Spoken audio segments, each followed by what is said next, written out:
ঘন্টায় ৩২০ কিমি গতি। ভারতের প্রথম বুলেট ট্রেনের ট্রায়াল রান হলো জাপানে। মুম্বাই থেকে আহমেদাবাদ মাত্র ৩ ঘন্টায়। হ্যাঁ, যা একসময় ছিল স্বপ্ন তা এবার পরিণত হতে চলেছে। সূত্রের খবর, এটি ভারতের প্রথম বুলেট ট্রেন প্রকল্পের হাত ধরেই বাস্তবায়নের পথে। আর এবার তার অংশ হিসেবে জাপানে শুরু হয়ে গেল সেই সুপারফাস্ট ট্রেনের ট্রায়াল রান।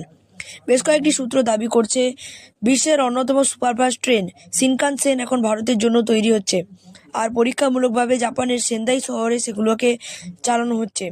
জানিয়ে রাখি, এই বুলেট ট্রেন প্রকল্পের জন্য ভারতের সঙ্গে জাপান একটি বিশেষ চুক্তিতে আবদ্ধ হয়েছে। ভারতকে উপহার হিসেবে দেওয়া হচ্ছে জোড়া শিনকানসেন ট্রেন, যার একটির মডেল E3 এবং অন্যটি E5। আর এই ট্রেনগুলি ভারতের পরিকাঠামো অনুযায়ী তৈরি করা হচ্ছে, যাতে ধুলো, গরম ও উচ্চ গতিতে নিরাপদে চলাচল করতে পারে। পরীক্ষা এবং পরিদর্শনের পর এই ট্রেন সেটগুলি নিইগাতা বন্দর থেকে ভারতে পাঠানো হবে। এই ট্রেনগুলি প্রথম যাত্রা শুরু করবে গুজরাটের সুরাট থেকে বিলিমোরা পর্যন্ত। মোট 50 কিলোমিটার পথের ওপর দিয়ে পরীক্ষামূলকভাবে চলাচল শুরু হবে জোড়া ট্রেনের। ভিডিওটি ভালো লাগলে লাইক এবং সাবস্ক্রাইব করতে ভুলবেন না।